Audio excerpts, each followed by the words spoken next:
Hello दोस्तों, आप लोग को स्वागत है फिर से मेरे चैनल पे क्रिस चैनल पे। आप सबको नमस्कार दोस्तों। आज हम लोग एक टॉपिक पर डिस्कशन करेंगे। वो टॉपिक का नाम है Israel strike the capital of Lebanon, Russia openly warn Israel, who will India support. अच्छा तो दोस्तों वीडियो देखते हैं। पहले वीडियो देने के बाद इस टॉपिक पर डिस्कशन करते हैं, ठीक है। अच्छा let's go watch it. Okay let's go. नमस्कार and welcome you all to study IQ. मैं हूं Prashant Dhawan. Now recently Russia ने ओपनली इजराइल को कहा है कि आपने इंटरनेशनल लॉ तोड़ दिया है लेबनान की कैपिटल पे एक स्ट्राइक करके। यहाँ पे आप देख पाओगे इमेजेस, अभी आपको एक वीडियो भी दिखाऊंगा। इजराइल की एयरफोर्स ने लेबनान की कैपिटल बेरूत में लास्ट नाइट एक बड़ा अटैक किया है। एक ह्यूज अटैक है जिससे पूरे रीजन में इस वक्त टेंशन बहुत ज्यादा बढ़ चुकी है। पॉसिबिलिटी है कि ईरान समेत कई कंट्रीज अब इन्वॉल्व हो सकते हैं एक लार्जर कॉन्फ्लिक्ट में। अगेन मैं यहाँ पर रिपीट करूंगा, ये एक डेंजरस एस्केलेशन है। यूएस ने कई बार इजराइल को ये कहा था कि लेबनान पर बॉम्बिंग मत कर देना, स्पेशली लेबनान का जो कैपिटल है वहां पर बॉम्ब मत कर देना, बट इजराइल की एयरफोर्स ने किसी की नहीं सुनी। और अब आप एक बार सोच कर देखिए, इजराइल ने पिछले कुछ महीनों में 4 देशों को अटैक किया है। ये कोई छोटी बात नहीं है। इजराइल ने सबसे पहले ऑफ कोर्स अटैक किया फिलिस्तीन को, गाजा फिलिस्तीन का पार्ट है। इजराइल ने सीरिया को अटैक किया। इजराइल ने यमन पर बॉम्बिंग करी, यमन का जो पोर्ट है उस पर बॉम्बिंग करी। और अब हम देख रहे हैं कि जो लेबनान की कैपिटल है बेरूत, वहां पर इजराइल की एयरफोर्स जाती है, एक रेजिडेंशियल बिल्डिंग को घेर के आते हैं। ये लोग इतनी जरा हैवी बॉम्बिंग करते हैं यहाँ पर। This is serious escalation. Israel मैं कहूंगा बहुत ज्यादा एक रिस्की पॉलिसी से आगे बढ़ रहा है। एक लिमिट होती है, इजराइल के आसपास के जो कंट्रीज हैं कब तक इसको टॉलरेट करेंगे। एक टाइम पे आकर पॉसिबिलिटी है कि कई कंट्रीज कहे कि देखिए हमें अपनी सेफ्टी को लेकर भी चिंता है। इजराइल बिलिजेंटली जो भी देश इनके सामने खड़ा हो रहा है उसको या तो ये अटैक कर रहे हैं या फिर वार्निंग दे रहे हैं, something needs to be done. और देखो लेबनान की कैपिटल में इजराइल ने जो किया है ये मैं आपको दिखाता हूँ ना। यहाँ पे आप देख पाओगे ये दृश्य, ये लेबनान में अटैक के बाद का नजारा है। यहाँ पे आप देख पाओगे एक रिहायशी बिल्डिंग थी ऊपर, इसको इजराइल ने टारगेट किया है। यहाँ पे ये जो पूरी बिल्डिंग है ये गिरा दी गई है। और ये आप देख पाओगे यहाँ पर ये है इजराइल के अटैक का इम्पैक्ट। नाउ इजराइल ने ये सब क्यों किया, इसके रिस्पॉन्स में इजराइल की सरकार ने एक अलग से 50 सेकंड की वीडियो रिलीज करी है जहां पर इन लोगों ने क्लेम किया है कि आईडीएफ ने हिजबुल्लाह का जो एक मेन ऑफिस है जहां पर हिजबुल्लाह का सेकंड रैंक ऑफिशियल था उसे मार गिराया है इस अटैक में। और यहाँ देख सकते हैं आप इजराइल की सरकार का जो मेन ऑफिशियल ट्विटर पेज है, इस पे ये कह रहे हैं कि फौज शुक्र वो आदमी है हिजबुल्लाह का जिसने इजराइल के हिसाब से और यूएस के हिसाब से करीब 250 यूएस मरीन्स को मारा था इन लेबनान। जी हाँ, 250 के आसपास। ये 1983 की बात है। और अभी हाल ही में जो इजराइल पे अटैक हुआ था मजद शाम्स में, जहां पर 12 बच्चों की मौत हुई थी, एक फुटबॉल फील्ड पे जो अटैक हुआ था उसके पीछे ही बताया जा रहा है कि फौज शुक्र था। तो इजराइल यहाँ पर ये कह रहा है कि in targeted strikes in Lebanon इन्होंने एलिमिनेट किया है the man behind Majdal Shams. Shukr was a senior military commander at Hezbollah and the head of the strategic unit, and in the past 30 years, he has been responsible for masterminding, planning, and executing every Hezbollah attack. He has a $5 million bounty issued by the U.S. ये बात सही है, इस आदमी पर $5 million का इनाम था बाय यूएस। इजराइल मिलिट्री पता नहीं उसको क्लेम करेगी या नहीं क्लेम करेगी, बट यूएस में काफी लोग खुश हैं कि फौज शुक्र मर चुका है क्योंकि यूएस के भी रेडार में था ये। बट ये देखने वाली बात है कि इजराइल ने रिएक्ट कितनी जल्दी किया है।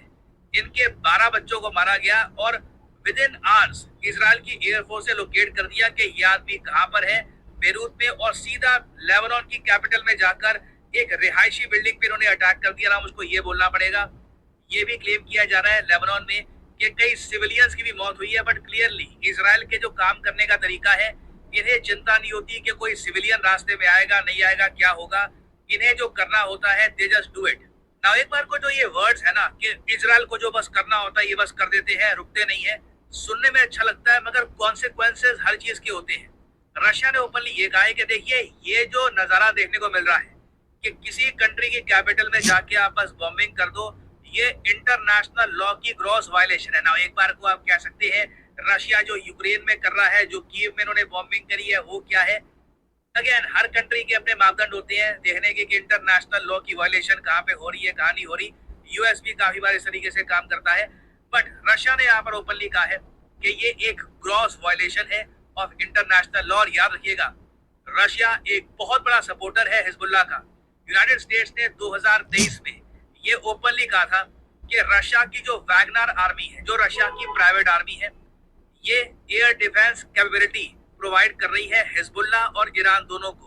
हमें एक्चुअली आज के समय पता नहीं है कि हिजबुल्लाह के पास किस लेवल की वेपनरी है, और अब हिजबुल्लाह जब वापस आक्रमण करेगा इजराइल पर, यह मामला अभी खत्म नहीं हुआ है। इजराइल ने जो किया है हिजबुल्लाह इसको भूलेगा नहीं। Hezbollah is quite powerful compare to Hamas, तो कोई बड़ी बात नहीं है हिजबुल्लाह अब वापस इजराइल को और अटैक करे, और इसी तरीके से कॉन्फ्लिक्ट आगे बढ़ती है। याद रखिएगा रशिया का एक कंप्लीट सपोर्ट है हिजबुल्लाह को। अगर मान लो कॉन्फ्लिक्ट ये बहुत ज्यादा ऊंचे लेवल पे पहुंच जाती है, उस केस में ईरान और रशिया ये दोनों हिजबुल्लाह के सपोर्ट में आ जाएंगे, और धीरे धीरे ये एक ग्लोबल कॉन्फ्लिक्ट बन सकती है अगर यूएस की भी इन्वॉल्वमेंट यहाँ पर बढ़ गई। तो अगेन मैं यहाँ पर कहूंगा चौथा देश है जिसको इजराइल ने अटैक किया है। कोई बड़ी बात नहीं है कि भविष्य में ये नंबर 5-6 तक भी पहुंच सकता है। मिडिल ईस्ट एक बड़ी कॉन्फ्लिक्ट की एज पे है। उम्मीद यहाँ पर यही है कि कहीं ना कहीं ये कॉन्फ्लिक्ट रुके। एक पार्टी गए कि बस अब बहुत हो गया, काफी वायलेंस हो गया, अब हमें इसे आगे एस्केलेट नहीं करना चाहिए, पर लग नहीं रहा। लग रहा है कि आने वाले टाइम में हिजबुल्लाह और ईरान के बीच में जो कॉन्फ्लिक्ट है ये बढ़ने वाली है, और आप देखोगे यहीं से पूरे मिडिल ईस्ट में एक लार्जर कॉन्फ्लिक्ट स्टार्ट हो सकती है। और इंडिया के पर्सपेक्टिव से अगर मैं यहाँ पर बात करूँ ना, आने वाले समय में भारत के लिए बहुत ही मुश्किल हो जाएगा ये डिसाइड करना कि ये जो एक लार्जर कॉन्फ्लिक्ट दिख रही है फ्यूचर में कि Russian side versus Israeli side, यहाँ पे इंडिया क्या स्टांस रखेगा। क्या यूक्रेन की ही तरह इस पर्टिकुलर कॉन्फ्लिक्ट में भी हम न्यूट्रल रह पाएंगे, या फिर एक बार को आके हमें इजराइल के समर्थन में कुछ बोलना होगा। तो अगेन मैं आपको बता दूं सिचुएशन इन द फ्यूचर बहुत ज्यादा कॉम्प्लेक्स होने वाली है। जयशंकर साहब ने आज से कई महीनों पहले जो एक भविष्यवाणी करी थी, अ जियोपॉलिटिकल स्टॉर्म इज कमिंग, ये लग रहा है कि काफी हद तक सही होने वाली है। नाउ फाइनली यहाँ पे मैं आपसे पूछूंगा एक क्वेश्चन। देखिए क्रिकेट का जो एशिया कप है 2025 एडिशन T20 वर्जन जो है इसका, ये कौन सा देश होस्ट करेगा? ये हाल ही में काफी न्यूज में है। The cricket Asia cup T20 edition कौन सा देश होस्ट करने वाला है? ये है यहाँ पे आपकी ऑप्शन, श्रीलंका, पाकिस्तान, इंडिया या फिर बांग्लादेश। याद रखिएगा मैं क्रिकेट एशिया कप की बात कर रहा हूँ। तो सही आंसर करो कमेंट सेक्शन में। जो लोग सही आंसर करेंगे उनकी कमेंट को मैं हार्ट दे दूंगा ताकि बाकी लोग समझ पाए कि सही आंसर क्या है। और फाइनली यहाँ पर मैं ये भी ऐड कर दूं कि आज है आखिरी दिन स्टडी IQ की मेगा सेल का, जिसके अंदर आप बहुत ज्यादा डिस्काउंटेड रेट्स पर स्टडी IQ का प्रतिज्ञा बैच कर सकते हैं परचेज। याद रखिएगा ये एक ऐसा बैच है जहाँ पर स्टडी IQ ओपनली कहता है प्रीलिम्स क्लियर होते ही सारा पैसा हम रिफंड कर देंगे। तो कमेंट सेक्शन में जाइए, यहाँ पे आपको मिलेगा ये लिंक, इस लिंक पर करो क्लिक और यहाँ पे आप परचेज कर सकते हैं स्टडी IQ का प्रतिज्ञा बैच। आप घर बैठ के या फिर कहीं भी at your comfort in a safe environment आप प्रिपेयर कर सकते हैं UPSC एग्जाम के लिए। बट जो प्राइस यहाँ पर लिखा है पे करने की जरूरत नहीं है, सिंपली यहाँ पर कोड डालिए PD10 और प्राइसेस अपने आप गिरना स्टार्ट हो जाएंगे।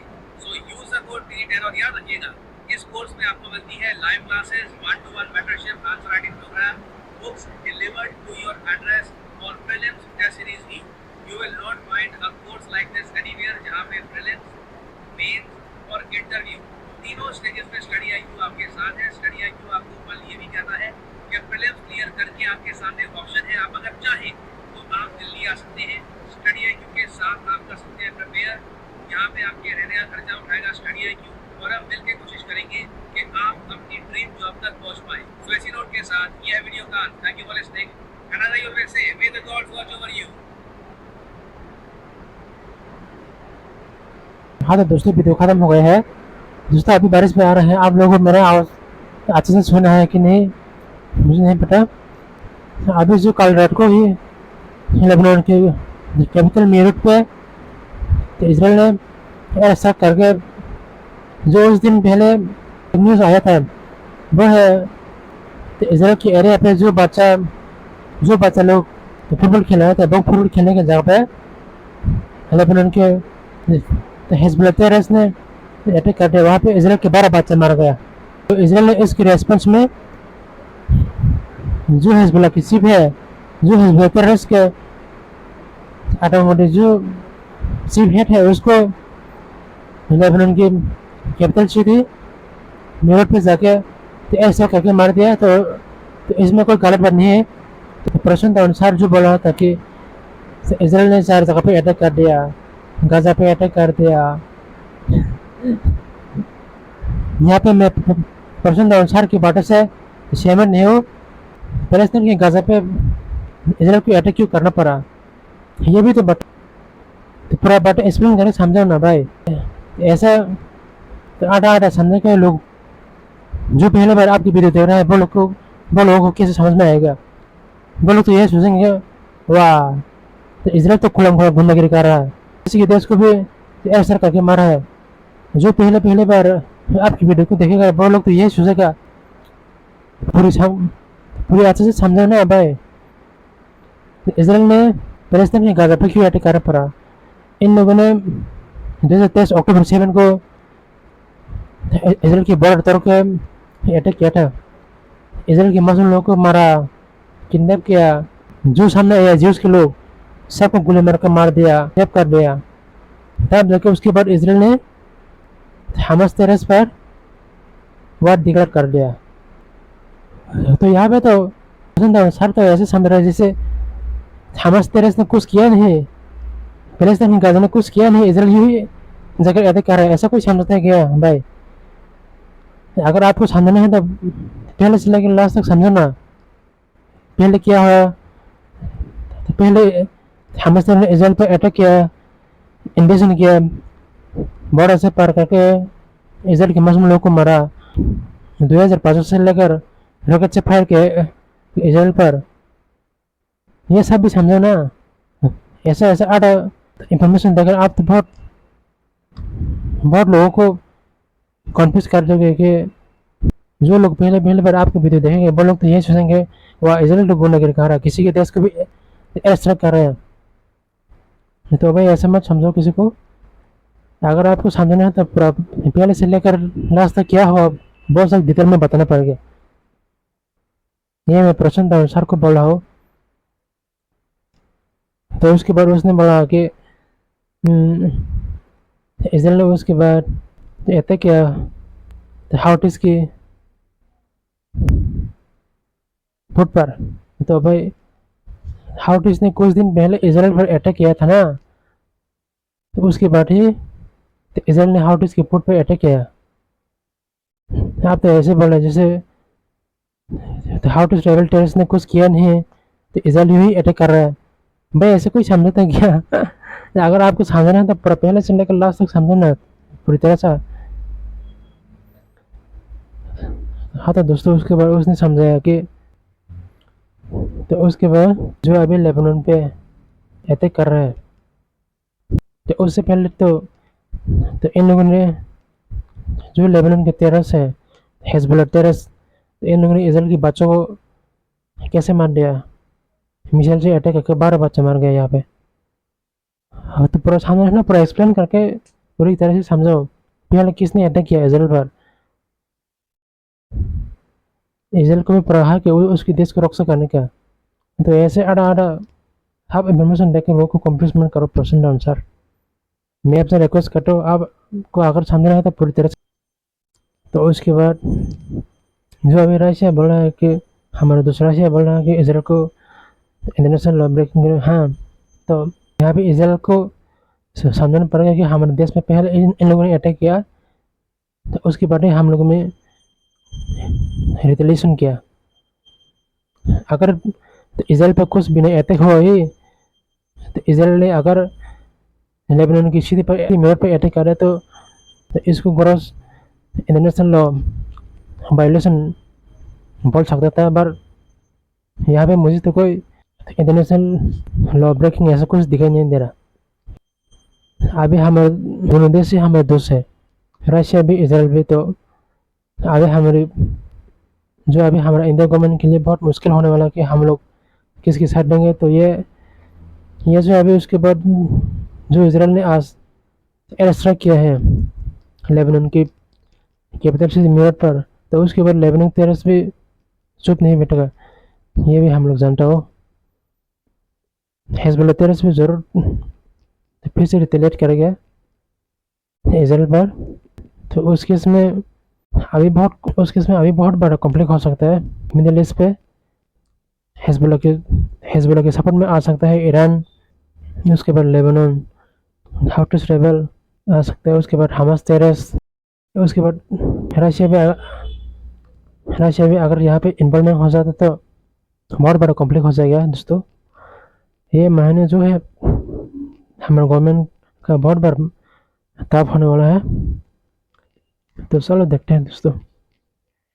तो अभी क्या होता है, हमारा देश किसके साथ देते हैं, दोनों के साथ ही रिलेशनशिप मेंटेन करके चलना पड़ेगा हमारे गवर्नमेंट को। वैसे अभी तो कोएलिशन की गवर्नमेंट है, सब अगर अकेले बीजेपी की होता तो बहुत पावरफुल डिसीजन ले सकता था। लेकिन चलो दोस्तों, तो फिर इस तरह पे यहाँ पे वीडियो ख़त्म हो गया है। तो मैं आप लोगों से मिलता हूँ नेक्स्ट वीडियो में। तब तक के लिए अगर कोई नए मेरे चैनल पर आए तो आप लोग प्लीज़ मेरे चैनल को सब्सक्राइब, लाइक, कमेंट और शेयर कर दो, ताकि मेरा अपलोड किया हुआ हर वीडियो का नोटिफिकेशन आप लोगों तक मिल सके प्लीज़ मेरे चैनल पे। ताकि बहुत नोटिफिकेशन में कोई जाओ नोटिफिकेशन kata tal फाइन होगा channel subscribe, like, comment share कर दे, ताकि आं जब kata वीडियो आप लोग अब नोटिफिकेशन माना बके तीन बके वीडियो आसान होगा। ताकि आज के लिए इतना ही दोस्तों, तब तक के लिए मिलते हैं नेक्स्ट वीडियो में। जय हिंद। और अगर तुम लोगों को ये वीडियो पसंद आई तो यार लाइक मार दो, और नहीं आई तब भी लाइक मार दो।